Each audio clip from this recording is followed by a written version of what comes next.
fião, escutando o Gog e Isaías, pastor Isaías do Provérbio X. Assassinos sociais. A lição, meu irmão, está aí. Nos ataques da bomba, no genocídio em Ruanda, a pobreza do Haiti.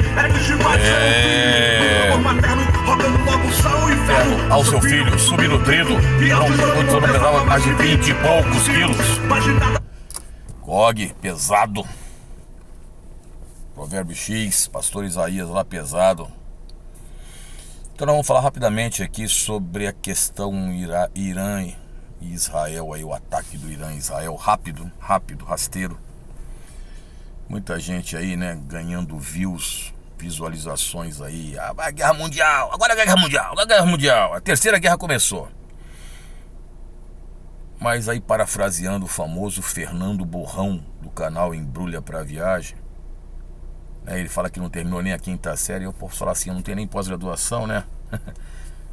Professor não, burrão, né? Porque a gente não vai comparar com os caras que são doutores aí, PhD, ChatGPT, sei lá o que o cara é.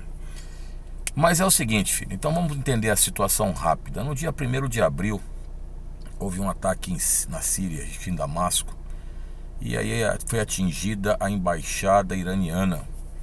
E ali teve 13 mortos, inclusive um general importantíssimo da Guarda Revolucionária Iraniana, que é o exército paralelo do Irã. Temos até vídeos que falamos sobre isso, quando os americanos mataram um dos líderes da Guarda Revolucionária. Isso no sul do Iraque, se não me falha a memória, faz alguns anos, no governo Trump. E aí o Irã acusou Israel. Israel nunca assumiu a parada de ter feito isso. O Irã, que hoje faz parte do BRICS+, né? Irã, Arábia Saudita, Emirados Árabes Unidos, Etiópia, Egito. A Argentina não quis fazer parte.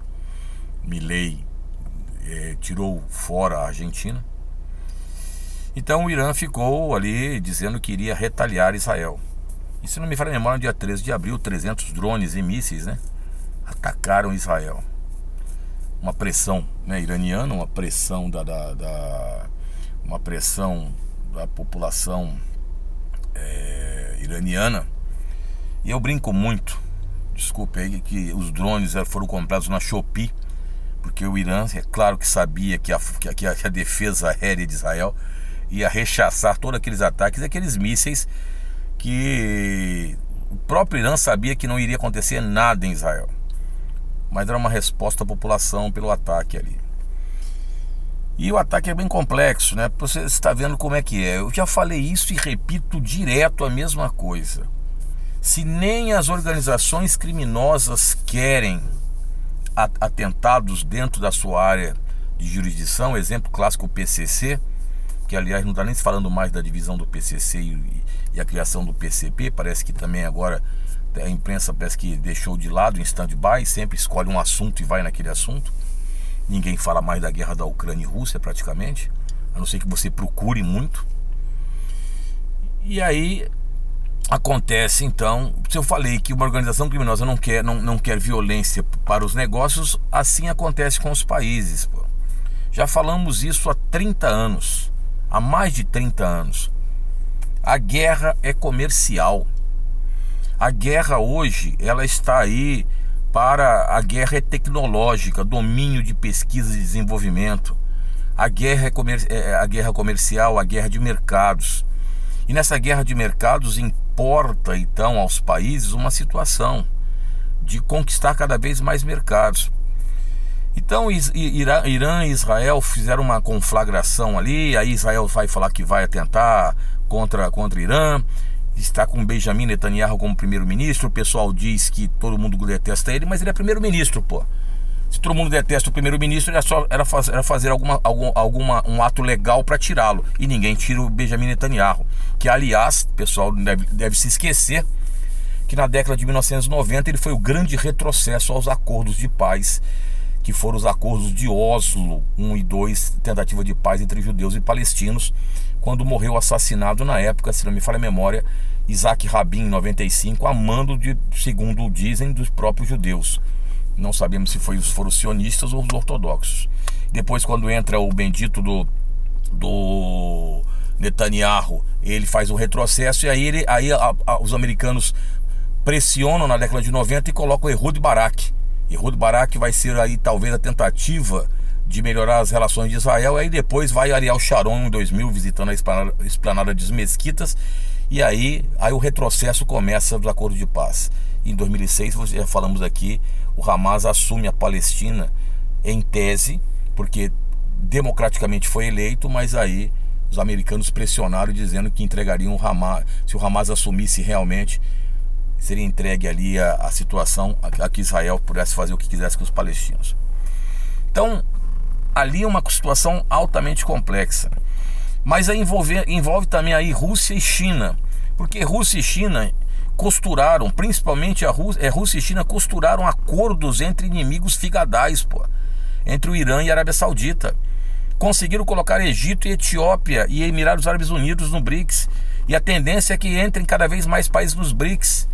A tendência da Rússia é dominar um mercado não só tecnológico, mas também de armamentos. Hoje, quem aparelha grande parte dos exércitos africanos é a Rússia. A União Europeia vem perdendo cada vez mais sua influência dentro da África. Aí você diz, não, a União Europeia é o bem. Pega o que Leopoldo II fez com os belgas. Pega a origem, por exemplo, de todo o processo que nós temos na África, das guerras civis. Remontam muitas vezes, se pudéssemos remontar um pouco mais, poderíamos remontar a escravidão e depois remontar a Conferência de Berlim. Então não tem bonzinho em guerra, filho, sai dessa. Não tem super-herói, não tem salvador da pátria, não tem mito, não tem um indivíduo que vai salvar. Você pode fazer qualquer letra que você quiser, L, M, N, O, P, Q, R, qualquer letra. Geopolítica não se faz desse jeito. Já falamos aqui várias vezes no nosso canal. Você fica torcendo, isso não é torcida de time de futebol. E a China quer, logicamente, fazer o seu poderio na nova Rota da Seda, que é a nova Rota da Seda, criada por Xi Jinping em 2013, significa ganho de mercados. E isso está trazendo aos americanos, por exemplo, situações ali de receio.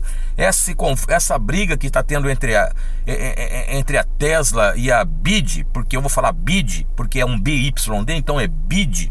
Então a Tesla e a BYD, a disputa, por exemplo, do triângulo do lítio que nós temos aqui hoje em Bolívia, Argentina e Chile, tudo isso é interesse econômico. E tudo isso se faz aqui e cria-se o terror, cria-se o medo, o pavor na população. Se você quer dominar o mundo, coloque terror. Não foi assim que Robespierre fez depois da Revolução Francesa? A era do terror. Stalin não fez isso. Ele assume, derruba Kamenev e Zinoviev depois da Troika, depois manda prender Kamenev, Zinoviev, Trotsky, Bukharin, Kirov, um monte de cara, depois domina pelo terror. Mao Tse Tung não fez a mesma coisa nos expurgos do Partido Comunista Chinês. Aliás, ditadura não é só de esquerda socialista. Para com essa ideia, meu filho. Países de direita também tiveram e têm ditaduras. De onde você tira que a ditadura é só da esquerda? Vai estudar um pouco sobre geografia e história para entender que ditaduras independem se o governo é de direita ou de esquerda. Então o que acontece é que quando você coloca o mundo em terror, o mundo no caos, fica fácil da manipulação das pessoas. Quanto à guerra Irã e Israel, ela vai ainda se arrastar por algum tempo. Vão encontrar medidas de solução ali, entre aspas, pacífica, agradando gregos e troianos. Até porque não é bom para que nenhum país entre numa conflagração mundial. Até porque hoje você tem arsenais nucleares e mesmo as leis de guerra que proíbem a utilização de arsenal nuclear, elas não seriam seguidas, não seriam seguidas dentro de uma guerra quando você é atacado. Aliás, essas leis só foram criadas depois que os Estados Unidos jogaram as bombas atômicas em Hiroshima e Nagasaki em 1945. Que isso aí poderia ser um dos maiores crimes de guerra também. Mas eu já sei que você vai falar, porque você assistiu aí grandes doutores, que o número de mortos em Hiroshima e Nagasaki foi bem menor do que o número de mortos que aconteceria numa guerra. É de um jeito bem covarde, né? Pessoa lá olhando para o céu ali, a população civil, e simplesmente saíram do espaço. Mas vai lá. Quem sou eu que nem terminou uma pós-graduação para falar sobre isso? Você está cheio de doutores, mestres, PhDs. PhD é doutor, tá, bicho? É porque fala PhD porque fica bonitão. E outros aí. Então a gente vai escutando aqui mesmo, é rap.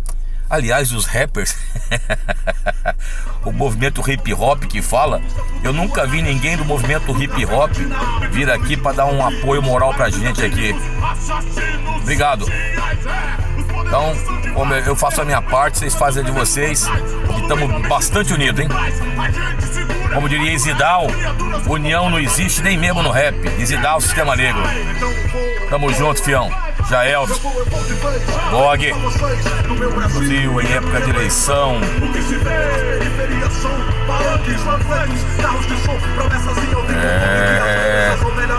Esse ano tem eleição, filho.